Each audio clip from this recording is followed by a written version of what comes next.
सबसे पहले हम बात करते हैं पोषक पदार्थ न्यूट्रिएंट्स होता क्या है।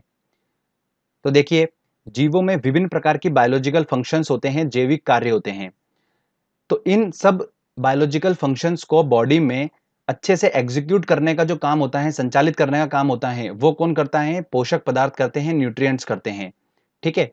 अब ये बात आती है दिमाग में कि बायोलॉजिकल फंक्शंस क्या-क्या होते हैं। तो बायोलॉजिकल फंक्शंस क्या-क्या होते हैं? ऊर्जा उत्पन्न करना बॉडी में, मेटाबॉलिक एक्शन, उपापचय की क्रिया, ठीक है, शरीर की टूट-फूट की मरम्मत करना, ये सब जो होती हैं प्रोसेस होती है हमारी बॉडी में, बायोलॉजिकल फंक्शंस बोलते हैं इनको। इनको अच्छी तरीके से बॉडी में एग्जीक्यूट करना, संचालित करने का काम जो होता है वो होता है इन पोषक पदार्थों का। अब ये पोषक पदार्थ न्यूट्रिएंट्स क्या-क्या होते हैं मैं आपको बता देता हूँ।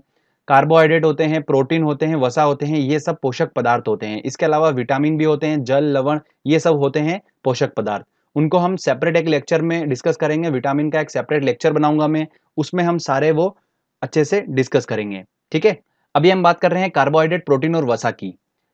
इन तीनों को एक साथ इसलिए लिया गया है दोस्तों, क्योंकि कार्बोहाइड्रेट, प्रोटीन और वसा जो होते हैं हमें बॉडी में ऊर्जा प्रदान करते हैं, और जबकि विटामिन जो होता है उससे हमें बॉडी में ऊर्जा प्रदान नहीं होती है। ठीक है, उसका काम अलग होता है बॉडी में, वो मैं आपको बाद में बताऊंगा। तो कार्बोहाइड्रेट, प्रोटीन, वसा का काम क्या होता है? मेनली होता है कि ये हमारी बॉडी को ऊर्जा प्रदान करते हैं। ओके। अब एक एक करके सभी को मैं डिस्कस करता हूं आपसे, और अच्छे से आपको इंपॉर्टेंट पॉइंट बताता हूं जो एग्जाम में पूछे जाते हैं। सबसे पहले हम बात करते हैं कार्बोहाइड्रेट की। तो कार्बोहाइड्रेट क्या होता है?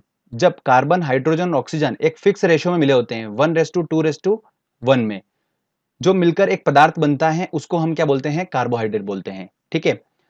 शरीर में 50 से लेकर 75% तक की जो ऊर्जा होती है वो हमें कहां से मिलती है? कार्बोहाइड्रेट से मिलती है।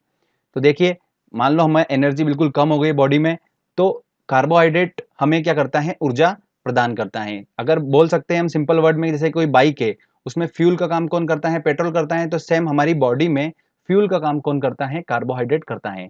अगला ध्यान रखिए दोस्तों, इसके रूप होते हैं। कार्बोहाइड्रेट 3 टाइप का होता है: मोनोसेकेराइड कार्बोहाइड्रेट, डाइसेकेराइड और पॉलीसेकेराइड।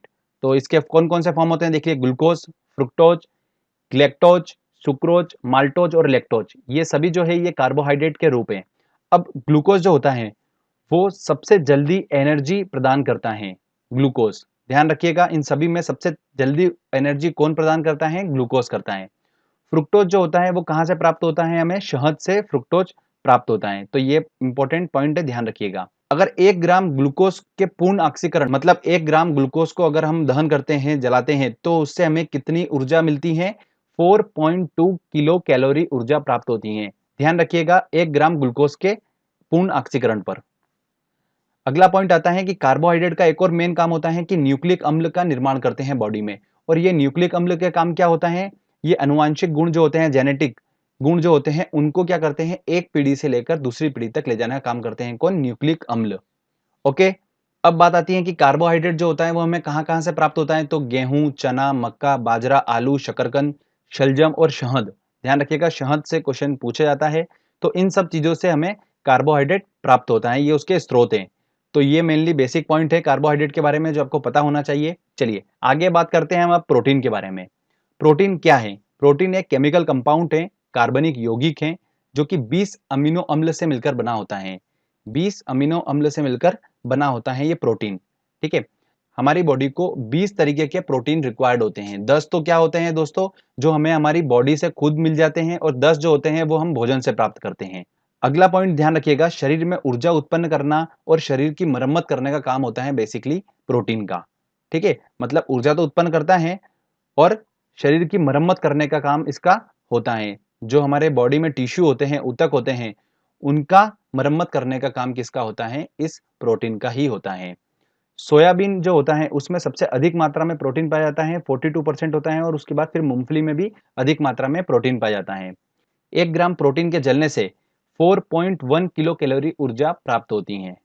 अगला पॉइंट है, प्रोटीन की कमी से बच्चों में रोग हो जाते हैं। कौन कौन से रोग हो जाते हैं? क्वाशियोरकर और मरासमस रोग हो जाता है। तो थोड़ा ध्यान रखिएगा, इंपॉर्टेंट है ये। दाल, दूध, मछली, अंडा, सोयाबीन, पनीर और दही, इनसे हमें क्या करता है? अधिक मात्रा में प्रोटीन प्राप्त होता है। इसमें सबसे ज्यादा होता है वो सोयाबीन, दाल से हमें अच्छी मात्रा में प्रोटीन प्राप्त होता है। ठीक है। तो शरीर के लिए प्रोटीन भी उतना ही जरूरी है जितना कार्बोहाइड्रेट है, क्योंकि ये छोटी मोटी हमारी जो बॉडी में टूट फूट होती है उसकी मरम्मत करने का काम कौन करता है? ये प्रोटीन ही करता है। अगला बात करते हैं दोस्तों हम वसा की, फैट की बात करते हैं। तो इसमें CHO मतलब कार्बन, हाइड्रोजन और ऑक्सीजन विभिन्न मात्रा में मिले होते हैं। अगर कोई फिक्स रेशियो में मिले होते हैं तो वो होता है कार्बोहाइड्रेट, और जो विभिन्न मात्रा में मिले होते हैं उसको हम क्या बोलते हैं? वसा बोलते हैं, फैट बोलते हैं। वसा जो होता है वो 20 डिग्री सेल्सियस पे ठोस अवस्था में होते हैं, परंतु अगर वो इस ताप पर अगर द्रव अवस्था में है तो वो क्या बोलते हैं? उनको हम तेल बोलते हैं। ठीक है। सामान्य व्यक्ति को 20 से 30% ऊर्जा जो होती है वो वसा से प्राप्त होना चाहिए।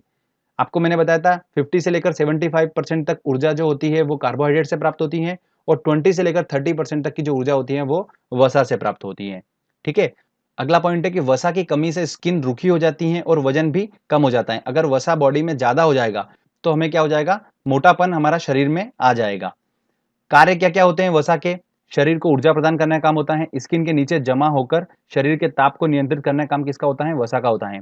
शरीर के अंगों को चोट से बचाने का काम भी किसका होता है? वसा, फैट का ही होता है। अब एक इंपॉर्टेंट पॉइंट ध्यान से सुनिएगा, प्रोटीन, कार्बोहाइड्रेट और वसा के बारे में आपको बता रहा हूं। अगर हम 1 ग्राम प्रोटीन का दहन करते हैं, ठीक है, तो उससे हमें कितनी ऊर्जा प्राप्त होती है? 4.1 किलो कैलोरी ऊर्जा प्राप्त होती है। कार्बोहाइड्रेट जो होती है उससे हमें कितनी ऊर्जा प्राप्त होगी? अगर हम 1 ग्राम कार्बोहाइड्रेट का दहन करेंगे तो 4.2 किलो कैलोरी ऊर्जा प्राप्त होती है। और अगर हम 1 ग्राम वसा का दहन करते हैं तो हमें कितनी ऊर्जा प्राप्त होती है? 9.2 किलो कैलोरी ऊर्जा प्राप्त होती है। इसमें से ध्यान रखिएगा, सबसे ज्यादा शरीर जो ऊर्जा प्राप्त करता है वो करता है कार्बोहाइड्रेट से। ठीक है, तो क्वेश्चन ये बनता है, तो कंफ्यूज मत होइएगा आप। क्लियर? तो दोस्तों ये जो मैंने आपको पॉइंट्स बताए हैं ये काफी इंपॉर्टेंट पॉइंट्स हैं। प्रोटीन, कार्बोहाइड्रेट, वसा से रिलेटेड जितने क्वेश्चंस एग्जाम में बनते हैं, इतने पॉइंट्स अगर आपने समझ लिए अच्छे से, आपको अगर आइडिया लग गया तो आप आराम से इस टॉपिक के सारे क्वेश्चन सॉल्व कर लेंगे। चलिए दोस्तों हम टेस्ट लगाते हैं और देखते हैं कि कितने क्वेश्चन सॉल्व कर पा रहे हैं। हमारा पहला क्वेश्चन है, निम्न में से कौन सा पदार्थ मानव शरीर में ईंधन का काम करता है? देखिए, मानव शरीर में ईंधन का काम कौन करता है? कार्बोहाइड्रेट करता है। इससे ही मानव शरीर को सबसे ज्यादा ऊर्जा प्राप्त होती है। शहद का प्रमुख घटक क्या है? देखिए, शहद का सबसे प्रमुख घटक क्या है? फ्रुक्टोज है। तो इसका आंसर लगेगा डी आंसर। अगला क्वेश्चन है, निम्न में से कौन सा शर्करा तत्काल ऊर्जा प्रदान करता है? देखिए, जल्दी ऊर्जा कौन प्रदान करता है? मैंने आपको बताया था ग्लूकोज कार्बोहाइड्रेट के रूप में सभी है, और इनमें सबसे अधिक जल्दी ऊर्जा प्रदान करता है ग्लूकोज। तो इसका आंसर होगा डी आंसर। आगे क्वेश्चन देखते हैं। अगला है, शरीर में ऊतकों का निर्माण किससे होता है? देखिए, शरीर में टूट फूट होती है, मतलब ऊतकों का निर्माण करने का काम किसका होता है? टिश्यू का। वो होता है प्रोटीन का। तो इसका आंसर लगेगा ए आंसर। निम्न में से किससे ऊर्जा प्राप्त नहीं होती है? तो प्रोटीन से ऊर्जा प्राप्त होती है, वसा से भी होती है, कार्बोहाइड्रेट से भी होती है, पर विटामिन से ऊर्जा प्राप्त नहीं होती है। ठीक है, तो इसका आंसर लगेगा डी आंसर। प्रोटीन की कमी से होने वाला रोग कौन सा है? तो वो है क्वाशियोरकर रोग हो जाता है बच्चों में। तो इसका आंसर लगेगा ए आंसर। अगला क्वेश्चन है, निम्नलिखित में से सर्वाधिक ऊर्जा प्रदान करता है? देखिए, कौन ऊर्जा प्रदान करता है सबसे ज्यादा? कार्बोहाइड्रेट सबसे ज्यादा ऊर्जा प्रदान करता है शरीर को। प्रोटीन को निम्न में से क्या माना जाता है? शरीर का निर्माण करने वाला, ऊर्जा उत्पादक, विनियामक या स्थूलवर्धक? तो सबसे ज्यादा क्या माना जाता है इसको? शरीर का निर्माण करने वाला। तो इसका आंसर लगेगा ए आंसर। निम्न में से किस में प्रोटीन नहीं पाया जाता है? देखिए, मांस में पाया जाता है, दूध में पाया जाता है, दाल में पाया जाता है, पर चावल में कार्बोहाइड्रेट होता है। तो इसका आंसर लगेगा सी आंसर। इसमें प्रोटीन नहीं पाया जाता है चावल में। आगे और देखते हैं क्वेश्चन हम। सोयाबीन में प्रोटीन का प्रतिशत होता है? देखिए, सोयाबीन में 42% जो होता है वो प्रोटीन होता है। तो इसका आंसर लगेगा ए आंसर। निम्नलिखित में से प्रोटीन का सबसे अधिक स्रोत पाया जाता है किसमें पाया जाता है? सोयाबीन में सबसे ज्यादा मात्रा में प्रोटीन होता है। तो इसका आंसर लगेगा D answer. Simple simple question ही आते हैं इस टॉपिक से, बट अगर टॉपिक नहीं पढ़ा है तो हम क्वेश्चन सॉल्व नहीं कर पाएंगे फिर। अगला क्वेश्चन है, मानव शरीर में वसा जमा होता है, कहां पर जमा होता है? यकृत में, वसा ऊतक में। तो इसका आंसर लगेगा बी आंसर, वसा ऊतक में जमा होता है मानव शरीर में वसा। चलिए आगे और देखते हैं क्वेश्चन। एथलीट को निम्न में से किससे जल्दी ऊर्जा और ज्यादा ऊर्जा प्राप्त होती है? तो किससे प्राप्त होती है? वसा से, विटामिन से, प्रोटीन से या कार्बोहाइड्रेट से? तो उसे कार्बोहाइड्रेट से अधिक मात्रा में ऊर्जा प्राप्त होती है। तो इसका आंसर लगेगा डी आंसर।